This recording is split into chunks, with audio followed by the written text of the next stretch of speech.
Assalamualaikum warahmatullahi wabarakatuh. Perkenalkan, kami dari kelompok IoTing bawakan judul RFID with Door Opening System atau sistem pembuka pintu menggunakan RFID. Next.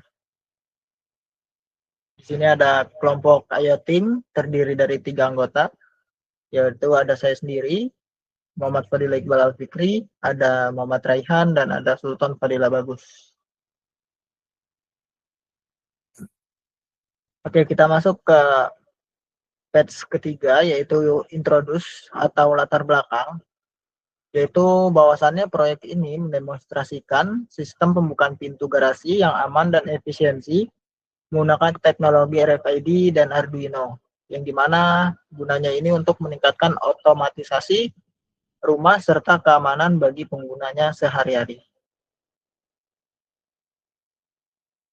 Oke, masuk ke batch keempat, yaitu core problem statement, yang dimana ini adalah rumusan masalah utamanya, yaitu bagaimana kita merancang dan mengimplementasikan sistem pembukaan pintu berbasis RFID yang mampu, pertama, mengenali dan memverifikasi identitas pengguna secara akurat melalui tag RFID ataupun kartu RFID. 2, mengontrol pintu otomatis sehingga hanya pengguna yang berwenang yang mempunyai akses yang dapat membuka pintu. 3, yaitu menjamin sistem aman dari akses tidak sah atau penyalahgunaan identitas atau tag. Jadi nggak bisa diduplikat seharusnya. 4, meminimalkan kegagalan pembacaan RFID akibat gangguan jarak baca atau pemilihan tag yang tidak sesuai. Nah, ini ada studi kasusnya dari source-nya, yaitu dari UPN Jatim. Studi kasusnya itu bahwasannya rumah masih banyak yang menggunakan kunci konvensional gitu ya, yang rentan dibobol gitu. Jadi secara literatur akademik menyatakan bahwasannya pengguna kunci mekanik tradisional itu sering dianggap kurang efektif gitu, karena rentan dibobol oleh pelaku yang tidak yang bertindak kejahatan gitu pada sistem keamanan rumah, serta menyebabkan ancaman pencurian meningkatkan seiring kriminalnya berkembang gitu. Jadi kriminal berkembang semakin berdampak lagi gitu. Jadi sepertinya untuk tradisional seperti ini udah kurang bagus seperti itu. Next. Oke, di sini kita masuk ke problem objektif, yang dimana ini tuh rumusan masalah utamanya. Jadi kita merancang dan mengimplementasikan sistem ini untuk mengidentifikasikan kebutuhan utama dan tantangan dalam pengembangan sistem kontrol akses pintu berbasis RFID untuk menghasilkan sistem yang aman, yang andal, yang mudah dioperasikan, serta terintegrasi secara efektif antar komponen identifikasi RFID dan mekanisme aktuator pintu. Ya, next. Terus yang kita implementasi di aplikasi atau sistem kita, itu di pembukaan tutup pintu sistem kita yang berbasis RFID, itu RFID nantinya akan kita gunakan untuk membaca kartu dari user. Lalu dari kartu user itu, maka kita akan memverifikasi apakah datanya melalui microcontroller, apakah kartu tersebut itu terregistrasi dan valid. Nah, jika dia valid, maka dia akan otomatis membukakan pintunya. Tapi jika tidak, maka akses dari pintu tersebut akan ditolak gitu, dan tidak akan diberikan akses, pintu tidak akan terbuka. Nah, dengan pendekatan ini kami harapkan itu dapat meningkatkan keamanan dan juga efisiensi dalam pengaksesan kontrol pintu. Jadi contohnya di mana kita berada dalam mobil atau kendaraan, kita tidak perlu turun dari kendaraan tersebut hanya untuk masuk ke dalam rumah kita, hanya tinggal tap kartu kita dan itu akan terbuka secara otomatis. Nah, dari sistem ini juga kita dapat mempunyai log activity ya, aktivitas log siapa aja yang sudah masuk atau membuka pintu dari sistem kita ini. Untuk arsitektur kita, itu pertama di RFID, komponen RFID ini kita menggunakan RFID RC5227, yang ini berfungsi untuk dalam melakukan scan atau pengecekan pengambilan data dari kartu kita atau biasa disebut tag ya. Jadi, tag ini berisikan ID di mana kita tempel, kita akan mendapatkan ID-nya dengan melalui komponen ini. Nah, komponen ini tersambung ke microcontroller yang bernama Wemos D1R1. Nah, lalu di Wemos D1R1 dia tersambung ke komponen servo yang dimana ini berfungsi untuk membuka dan menutup pintu nantinya. Nah, balik lagi kalau kita ke Wemos D1R1 itu untuk dashboard atau pengendalian aplikasi kita itu kami mempublikasikannya atau menaruhnya di internet itu melalui service Vercel ya. Kita bisa dapat mengakses aplikasi website kita di platform dengan menggunakan platform Vercel. Dan untuk database kami menggunakan Supabase agar dia tersambung ke internet. Lalu untuk dapat melihat status device kita itu menggunakan LED sign, di mana nanti di sini akan tertulis catat apakah status device kita itu sudah siap digunakan atau belum. Seperti itu. Oke, next. Lalu untuk lebih detail dari flowchart dari aplikasi kita, dari sistem yang sudah kita kembangkan, pertama admin itu login. Nah, ketika admin itu sudah login, maka device itu akan di Arduino kita akan teraktivasi dan itu siap digunakan. Dan setelah admin login, kita juga bisa mengakses dashboard ya. Oke, kalau untuk dari sisi user, pertama jika kartunya itu di-scan, lalu dari USB device-nya, dia akan mengecek apakah kartu itu sudah terregistrasi atau belum. Kalau dia sudah terregistrasi, maka akses akan diberikan, akses granted, dan dia akan masuk ke log entry, ya, aktivitas log yang masuk. Nah, jika kartunya tidak terregister, maka dia akan ditolak aksesnya. Seperti itu. Lalu jika kita balik lagi ke sisi admin, di sisi dashboard itu tersedia menu kita dapat meregistrasi kartu baru atau memonitoring status dari device kita. Seperti itu. Nah, dari register kartu baru dan aktivitas log itu dia akan disimpan pada database. Dan di dashboard juga kita dapat mengakses log apa saja yang sudah terjadi di sistem kita. Seperti itu. Oke, untuk kelas diagram itu, ini secara garis besarnya, kita menggunakan Flash ya di website kita, di mana ada menu atau fitur login, register, dashboard, dan juga ROS API ya, dengan dari Flash itu. Dan yang menggunakan database Supabase yang isinya itu ada admin, user, logs, dan juga device config. Nah, di sini dia akan menyimpan username password di bagian sisi admin. Di usernya itu akan ada UID dan nama. Lalu untuk dari log aktivitas kita menyimpan UID, nama, status, dan juga waktu. Dan juga yang terakhir dia juga menyimpan device config yang diberisikan apakah statusnya itu aktif, true, jika aktif dia true, dan jika tidak dia akan false. Dan di sini operator adalah admin yang login itu siapa, dan dari jika admin login itu betul, maka dia akan disimpan dalam device config admin siapa admin yang masuk ke dalam dashboard kita. Seperti itu.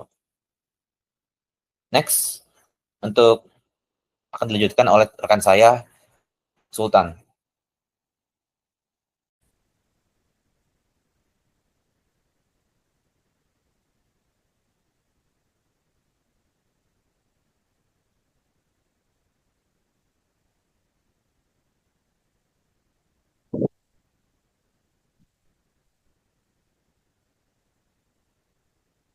Baik semuanya, terima kasih Mas Rehan dan Mas Iqbal. Di sini saya akan menjelaskan kode implementasi dan demo. Kode implementasi itu terdiri dari tiga bagian. Yang pertama ada kode database, kode website, yang ketiga ada kode Arduino itu sendiri. Di sini saya akan pertama-tama, di sini saya akan menjelaskan.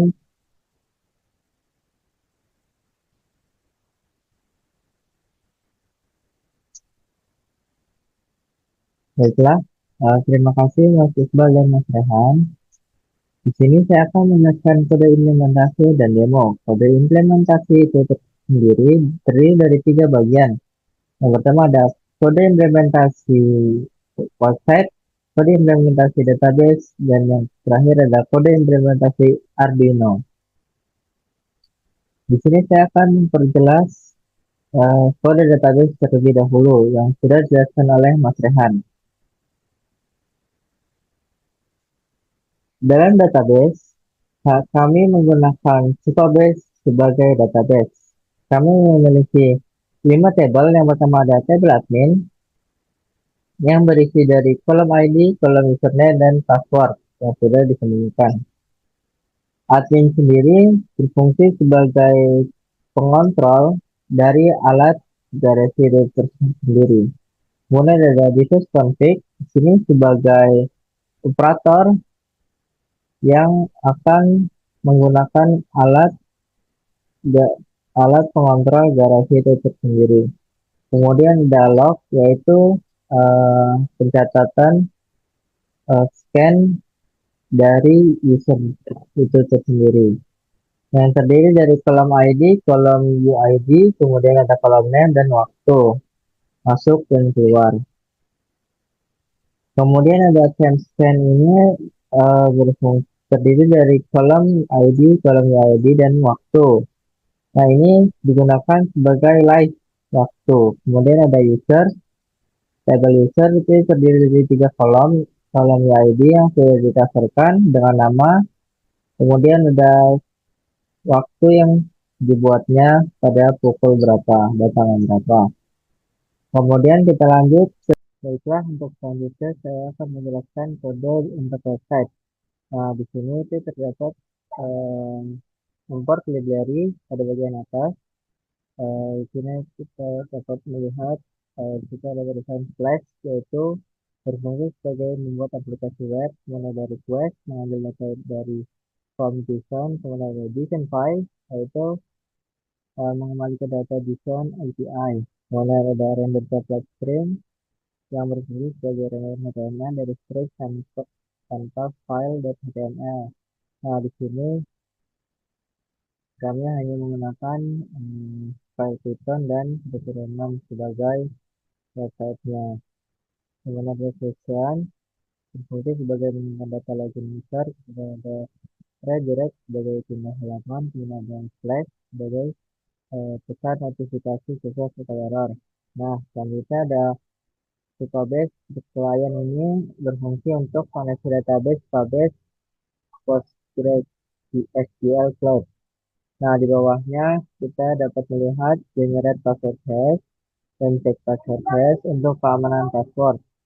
Password disimpan dalam bentuk hash dan juga login dicocokkan dengan check password hash. Kemudian ada data time digunakan untuk waktu scan RFID dan heartbeat atau status online alert.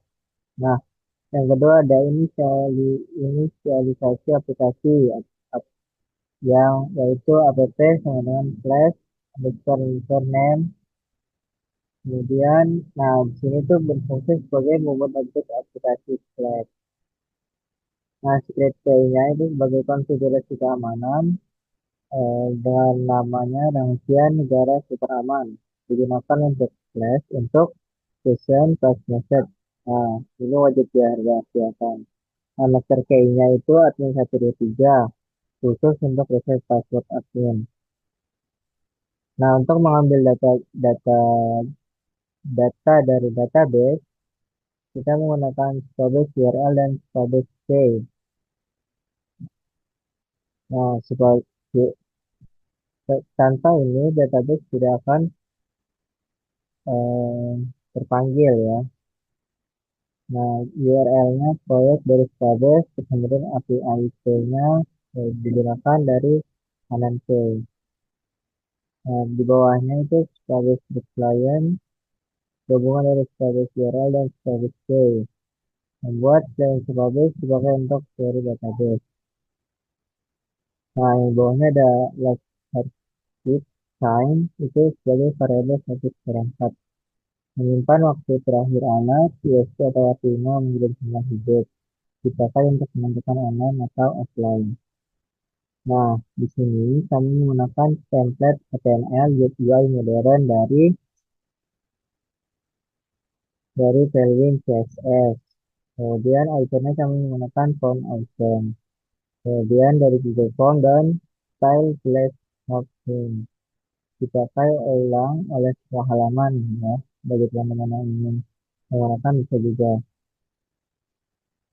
Nah, di sini kita dapat melihat di bawahnya em, pada bagian login dan login authentication. Ini kami menggunakan out template yaitu terdiri dari login dashboard yang berisi username dan password. Nah, sebelum login, eh, admin harus registrasi dulu. Dan ini yang diminta yaitu sama juga yaitu username dan pendaftaran password. Nah, apabila admin lupa password, kami menyediakan reset password yang berisi nama username, kemudian secret key-nya, admin 123, kemudian password yang terbaru. Dan reset password berhasil digunakan. Kemudian API routernya kami menggunakan dashboard template. Nah, di sini terdapat bagian username, bagian sesinya, terus eh, operatornya, kemudian ada data type-nya, waktu yang digunakan, kemudian ada log aktivitasnya, kemudian kami juga membuat status alat offline dan online. Oke, terus kemudian dapat dilihat di sini apabila if belum terdaftar maka tertulis if belum ada. Apabila if sudah terdaftar maka user dapat masuk.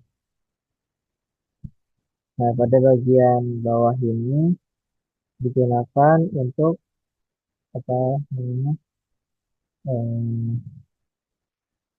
Digunakan untuk server bus aktif, bisa diakses dari jaringan, kemudian debug krunya itu untuk development. Nah, kesimpulan dari kode website ini yaitu berarti token admin, kemudian sebagai monitoring alat IoT, kemudian ada RFID access control, kemudian terdapat website real time, kemudian sebagai backend code-nya. Kita menjelaskan kode dalam Arduino itu sendiri ya. Nah, di sini kami menggunakan USB 8266 Wi-Fi, hubungkan USB 8266 ke Wi-Fi. Kemudian ada HTTP client ini mengirim HTTP request get purpose ke server atau BTS yaitu Vercel.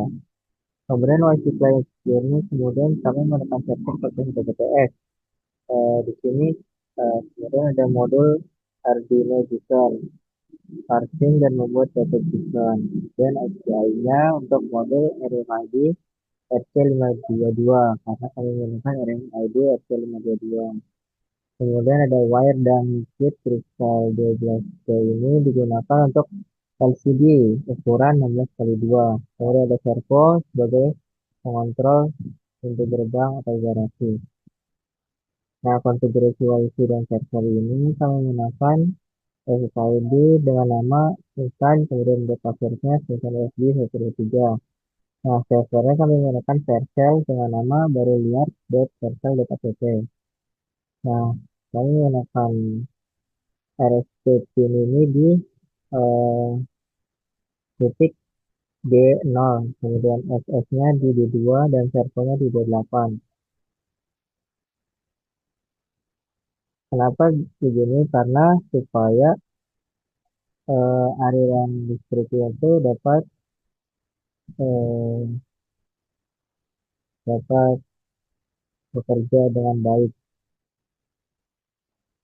Kemudian ada variable state-nya itu kami akan mengecek status login setiap 3 detik. Apabila tidak ada login, alat akan terkunci dan alat akan bisa terpakai apabila admin sudah login. Kemudian di sini tahap pertama ada koneksi Wi-Fi dan Wi-Fi connect dan sistem makan online. Ya, pada tahap A ini cek status login ke server setiap 3 detik. Kemudian pada D, gerbang keamanan, jika device aktif, artinya berhenti di sini, jangan lanjutkan. Dan kemudian apabila RFID dan servo jalan jika sudah login, maka tentu harus login terlebih dahulu, maka alat bisa digunakan. Pada tahap pertama, apabila sudah login, user harus scan RFID, kemudian checking DB-nya apabila sudah terdaftar UID-nya. Dan pada LCD-nya akan tertulis seperti scan RFID, kemudian nama di server checking DB-nya, kemudian tampilan akan seperti ini, checking DB. Akan keluar kode dari UID-nya tersebut.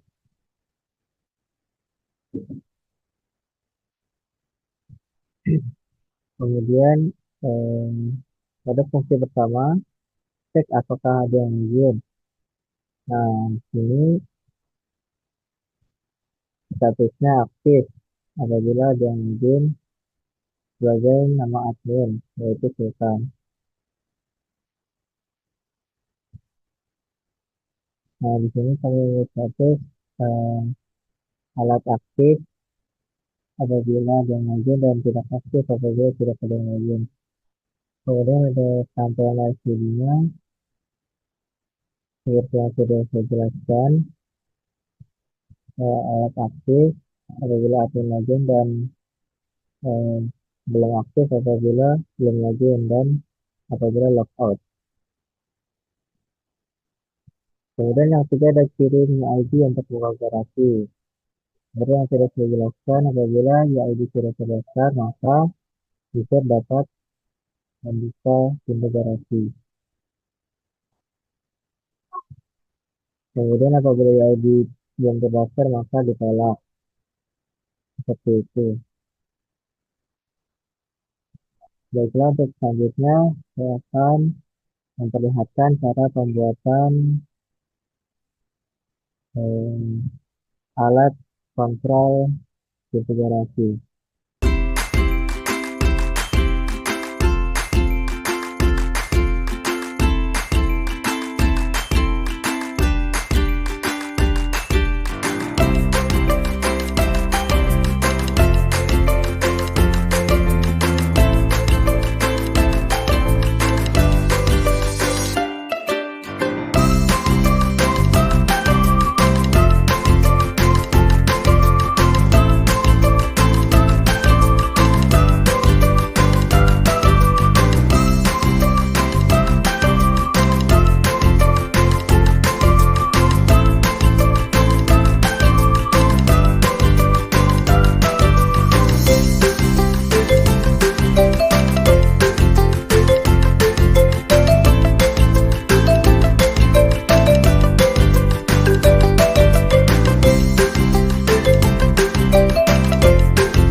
Sekian presentasi dari kelompok IoTing. Kurang lebihnya mohon dimaafkan. Wassalamualaikum warahmatullahi wabarakatuh.